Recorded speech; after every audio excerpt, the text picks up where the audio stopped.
38वीं BPSC से लेकर 65वीं BPSC तक बीपीएससी ने जिस तरह से अपने सवालों की प्रकृति में बदलाव किया है, उन सवालों के आधार पर वह हमसे किस तरह की जानकारी की अपेक्षा चाहता है, उसका विश्लेषण हम करने जा रहे हैं इस वीडियो के माध्यम से।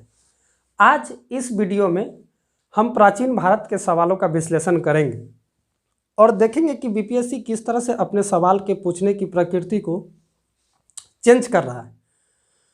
और अपने वीडियो के सेशन में हम प्रत्येक सब्जेक्ट वाइज सवालों के विश्लेषण को लेकर के आएंगे कि जितने भी पीसीएस हैं उस पीसीएस में किस तरह के सवाल रखे जा रहे हैं और वो किस तरह की कॉन्सेप्ट की जानकारी की अपेक्षा करता है कि विद्यार्थी को यहाँ तक की नॉलेज होनी चाहिए, तब जाकर के विद्यार्थी हमारे यहाँ अधिकारी बनने के योग्य हैं।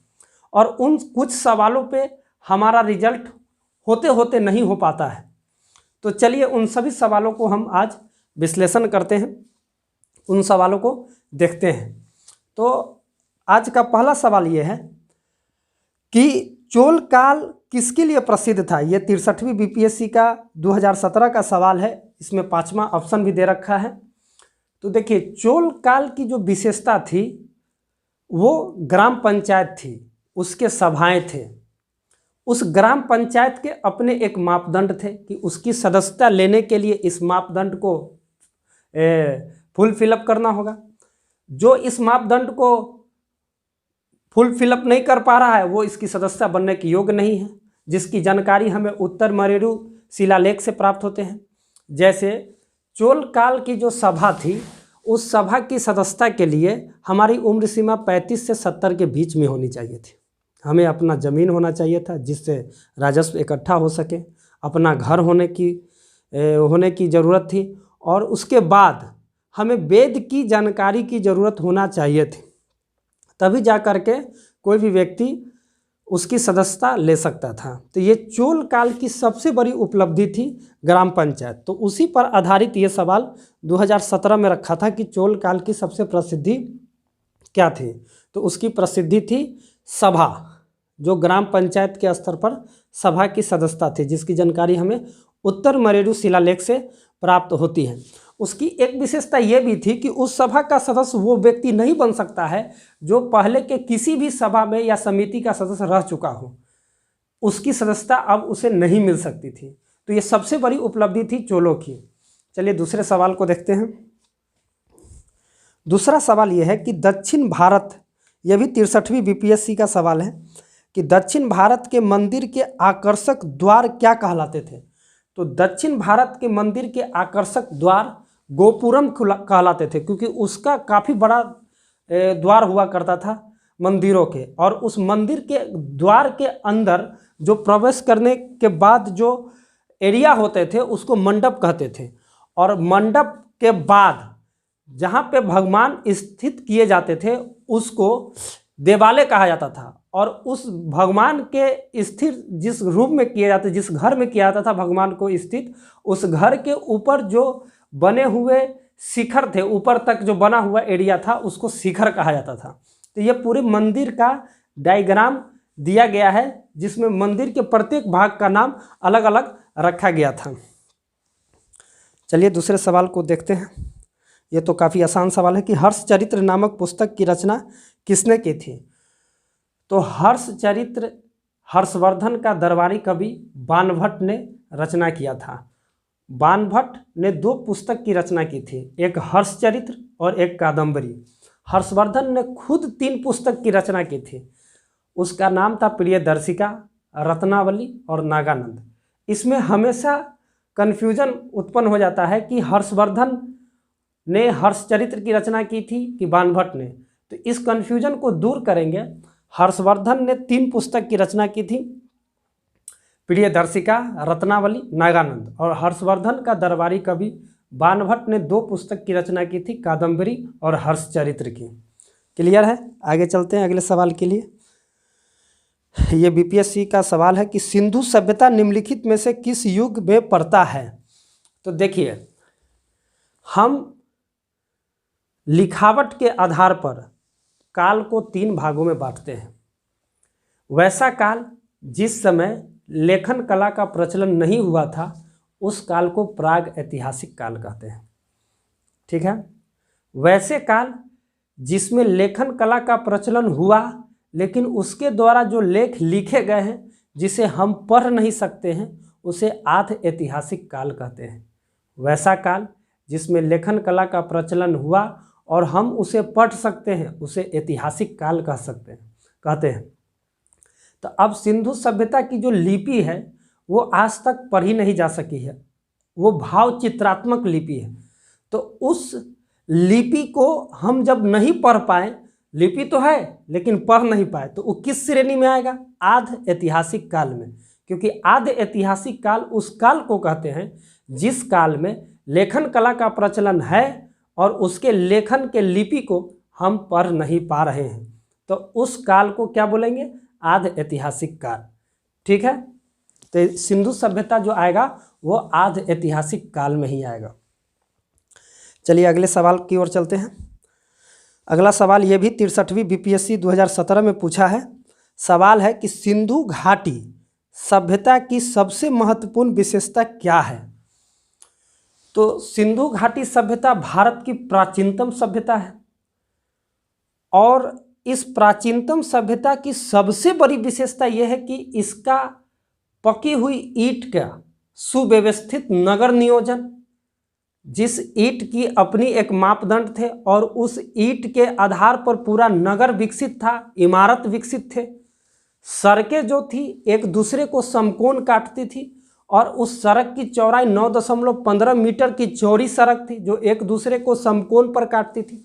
पूरा शहर ग्रिड पद्धति पर अवस्थित था। सिंधु सभ्यता के जो दो बड़े शहर हुए, एक हड़प्पा और एक मोहनजोदड़ो। तो हड़प्पा की खुदाई 1921 में दयाराम साहनी ने किया था और मोहनजोदड़ो का खुदाई 1922 में रखालदास बनर्जी ने किया था। हड़प्पा रावी नदी के तट पर स्थित शहर है और मोहनजोदड़ो सिंधु नदी के तट पर स्थित शहर है, लड़काना जिले में, पाकिस्तान में ये पड़ता है।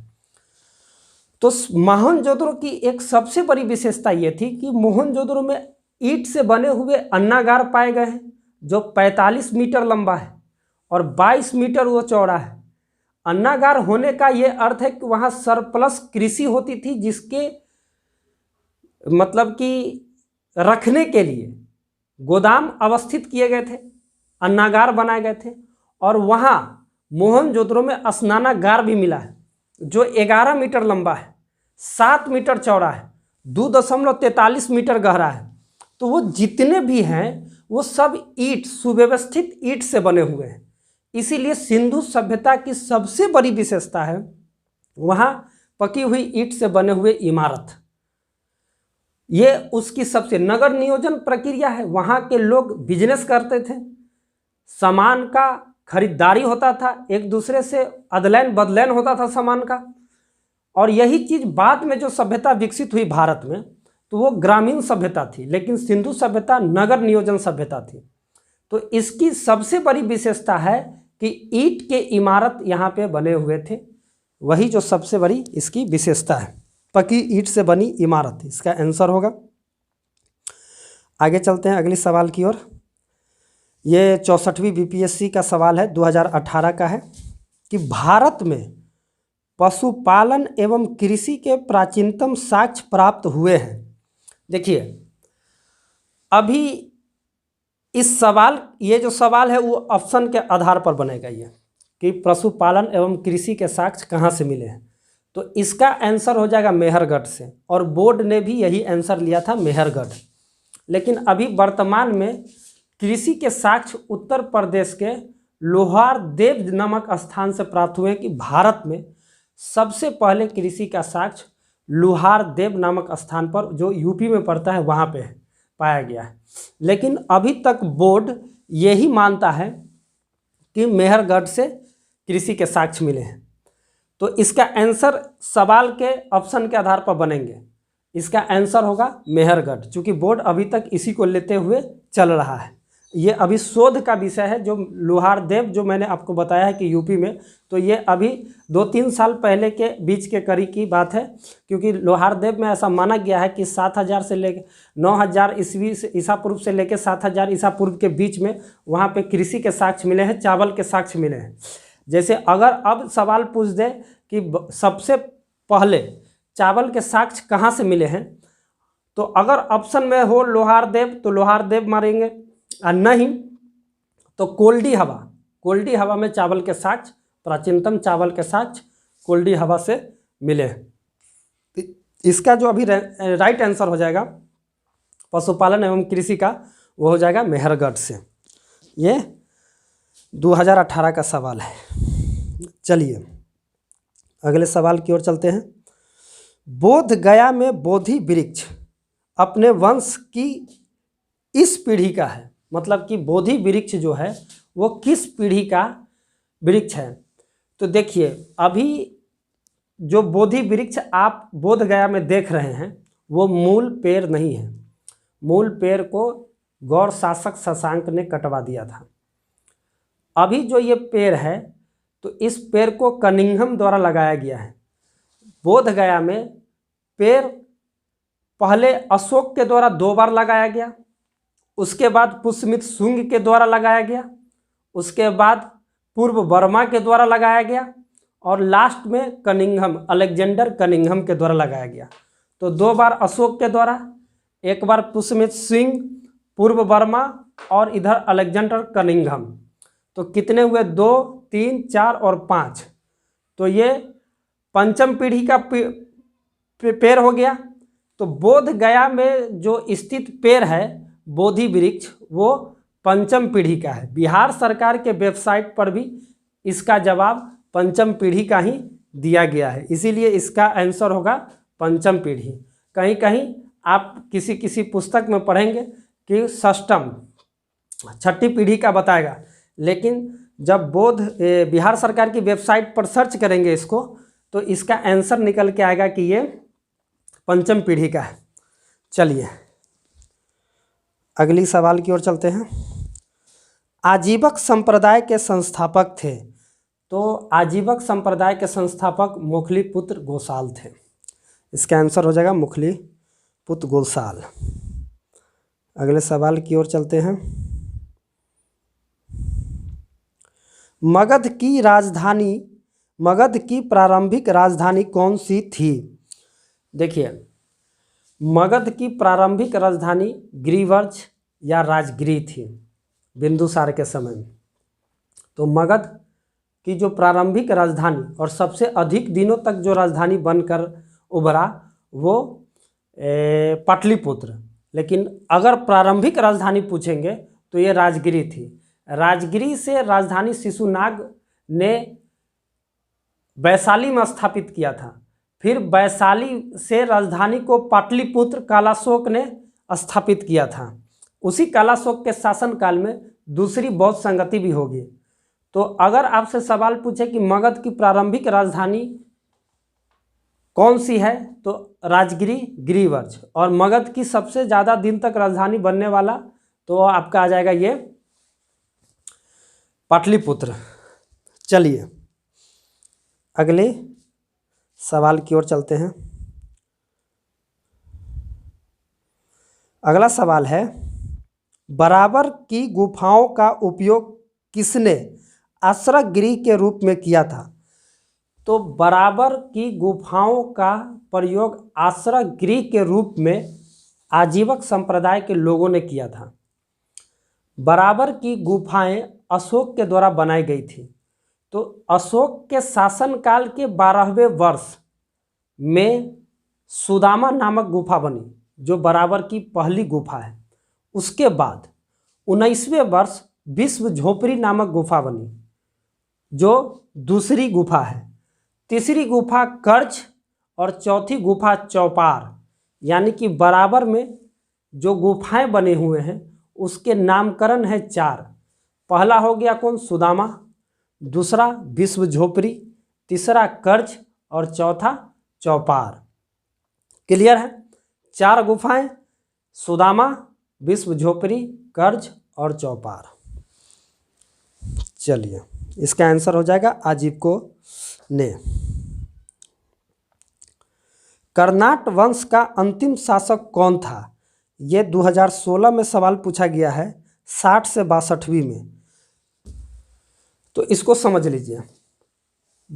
भारत में जब शासन विकेंद्रीकृत होने लगा, गुप्तों के बाद छोटे छोटे राजा उभर करके आए, तो आप देखेंगे बिहार में 750 में पाल वंश का उदय होगा और वो पाल वंश का संस्थापक होगा गोपाल।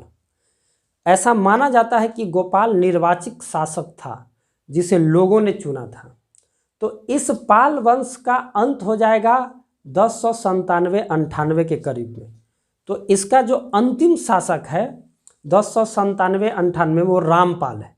गोपाल प्रथम शासक जिसने पाल वंश की स्थापना की, और पाल वंश का अंतिम शासक रामपाल। तो रामपाल के समय में ही तिरहुत रेंज में एक वंश का उदय होगा बिहार में, जो कहलाएगा कर्नाट वंश। और उस कर्नाट वंश की राजधानी होगी नेपाल के तराई सुमरागढ़ में, उसकी राजधानी है कर्नाट वंश की। तो इसके संस्थापक है नान्यदेव, और इसका जो लास्ट शासक है कर्नाट वंश का वो हरि सिंह है। हरि सिंह इसका लास्ट शासक है, और इसके जो संस्थापक है वो नान्यदेव है। क्लियर है? चलिए, तो इसका आंसर हो जाएगा हरि सिंह। अगली सवाल की ओर चलते हैं कि गुप्त सम्राट जिसने हुनों को पराजित किया था, यह 53वीं से 55वीं बीपीएससी 2011 में पूछा हुआ सवाल है। तो गुप्तों के समय गुप्त जो थे वो कुषाणों के सामंत थे। तो इस वंश का संस्थापक श्रीगुप्त है।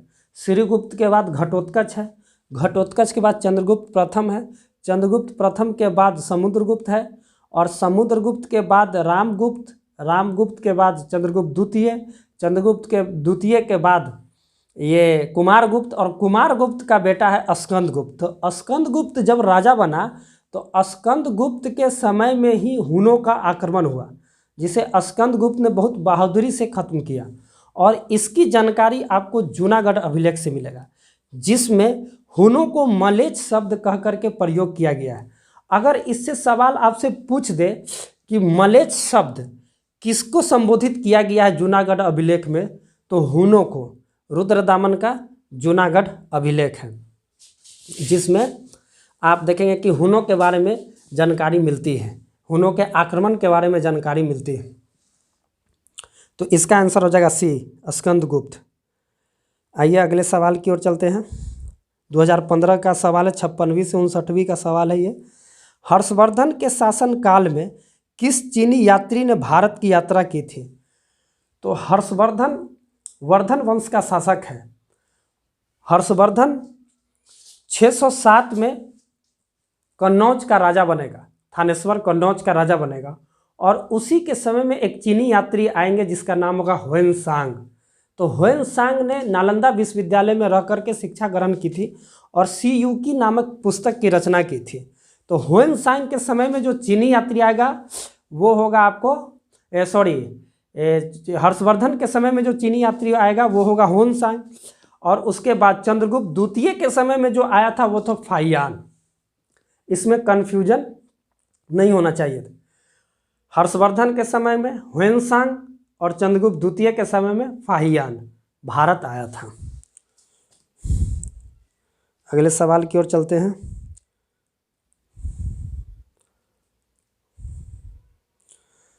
अदोन्तपुरी शिक्षा केंद्र निम्न में से किस राज्य में अवस्थित था? तो देखिए, प्राचीन भारत में बिहार शिक्षा का, पूरा बिहार शिक्षा का केंद्र माना जाता था। तो उस शिक्षा के केंद्र में अदोन्तपुरी विश्वविद्यालय की स्थापना गोपाल ने किया था। गोपाल ने बिहार शरीफ के पास अदोन्तपुरी विश्वविद्यालय की स्थापना की थी। इस अदोन्तपुरी विश्वविद्यालय को 1197 में बख्तियार खिलजी पूरी तरीके से नष्ट कर देगा। फिर जा कर के आगे गोपाल का बेटा होगा धर्मपाल, जो भागलपुर के पास एक विश्वविद्यालय की स्थापना करेगा जिसका नाम होगा विक्रमशिला विश्वविद्यालय। तो उसने विक्रमशिला विश्वविद्यालय की स्थापना की थी। नालंदा विश्वविद्यालय की स्थापना गुप्त वंश का शासक कुमार गुप्त ने किया था। तो इस पर कॉन्सेप्ट क्लियर हो गया आपके।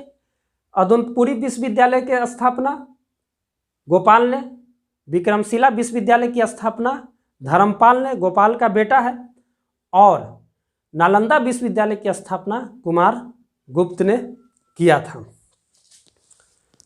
और अदुनपुरी विश्वविद्यालय कहाँ थे? तो बिहार शरीफ के पास थे, बिहार में। तो इसका आंसर हो जाएगा बिहार। अगले सवाल की ओर चलते हैं। 16 महाजनपदों की सूची उपलब्ध है।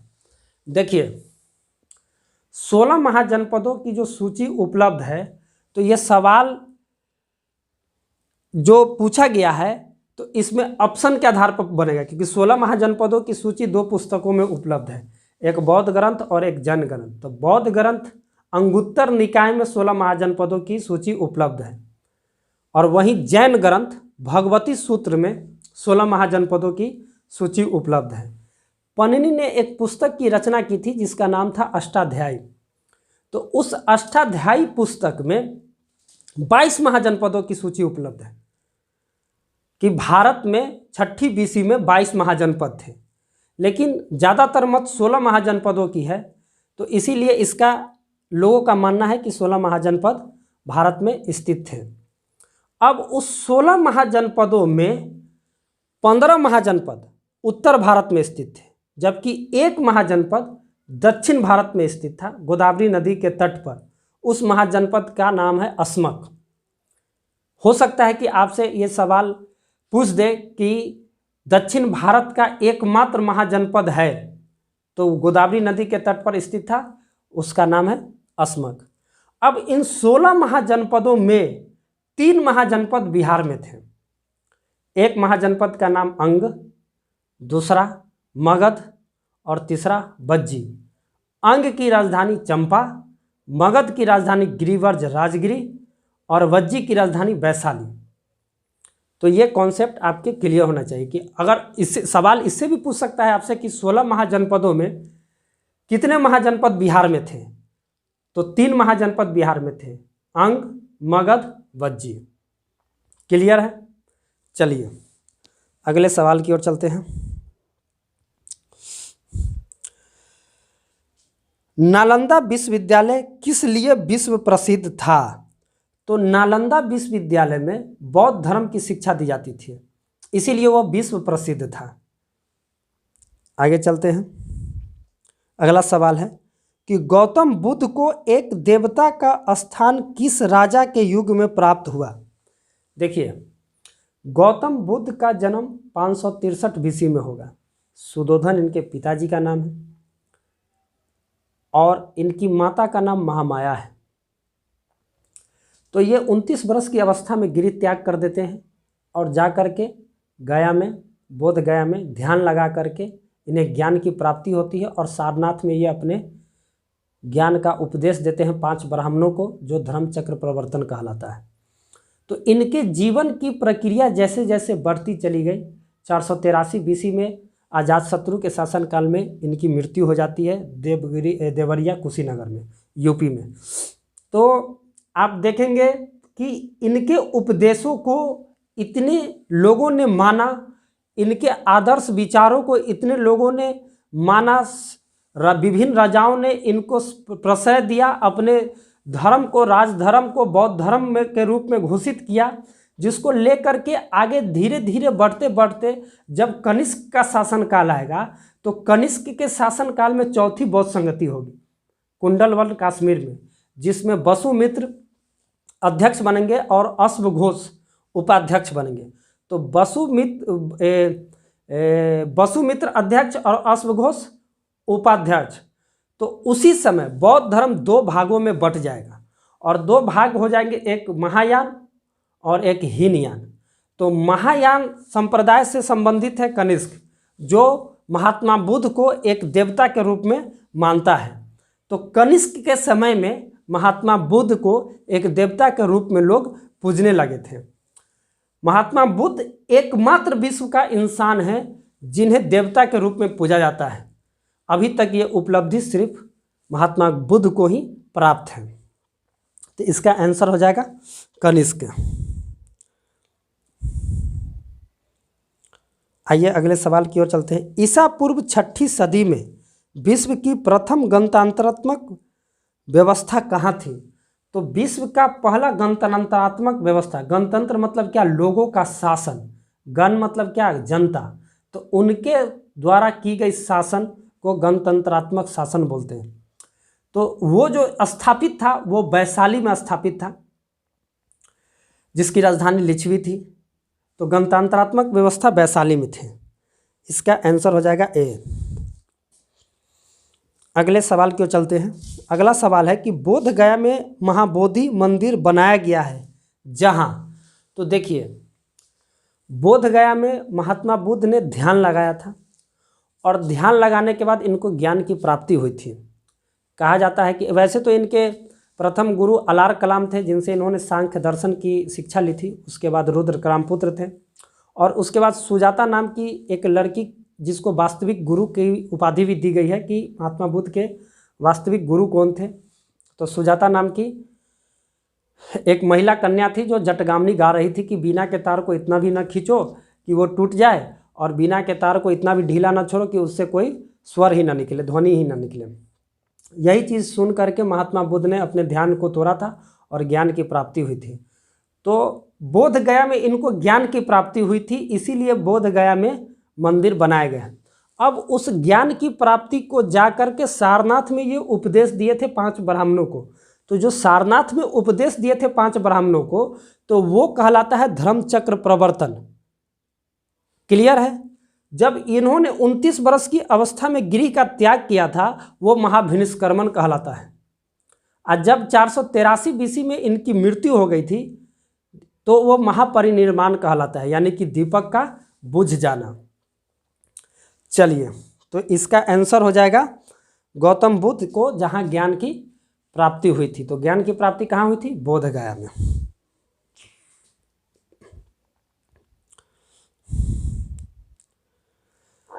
अगले सवाल की ओर चलते हैं।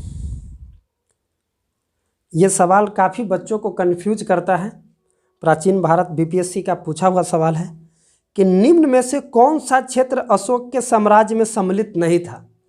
तो बच्चा देखता है कि अशोक 261 BC में कलिंग का युद्ध लड़ा, तो कलिंग का क्षेत्र उसके क्षेत्र में स्थित नहीं था, इसलिए कलिंग का युद्ध लड़ा, तो इसमें सब मार देता है कलिंग। तो कलिंग का युद्ध लड़ा तो कलिंग को जीत के शामिल भी तो कर लिया अपने क्षेत्र में, अपने अधीन। तो वो तो आ गए ना इसके अधीन, तो कलिंग कैसे होगा? तो इसका आंसर होगा श्रीलंका। जब अशोक का शासनकाल था तो अशोक के शासनकाल में दक्षिण भारत में कर्नाटक तक अशोक का शासन था।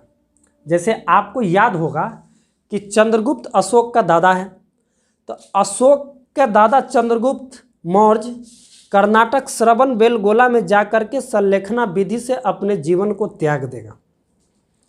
तो संलेखना विधि से जब जीवन को त्याग देगा तो शासन कहाँ तक है? कर्नाटक श्रवण बेलगोला तक ही। उसके नीचे में जब आप श्रीलंका जाएंगे तो श्रीलंका में अशोक ने महात्मा बुद्ध के उपदेशों को प्रचारित करने के लिए अपने महेंद्र और संघमित्रा को भेजा था कि आप जा कर के धम्म का प्रचार कीजिए, महात्मा बुद्ध के आदर्शों को, विचारों को प्रचार कीजिए। तो वो इसके क्षेत्र में नहीं थे, श्रीलंका। तो इसका राइट आंसर हो जाएगा श्रीलंका। चलिए अगले सवालों की ओर चलते हैं। निम्नलिखित में से प्राचीन भारत की कौन सी लिपि दाहिने से बाईं ओर लिखी जाती थी? तो इसका आंसर हो जाएगा खरोष्टी लिपि दाहिने से बाईं ओर लिखी जाती थी। जो इसका प्रमाण है खरोष्टी का, वो अशोक का शहबाजगढ़ी और मानसेहरा अभिलेख है।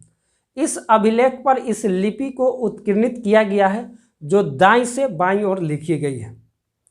अशोक के अभिलेखों को पढ़ने का सबसे पहला श्रेय जाता है जेम्स प्रिसेप को 1837 में।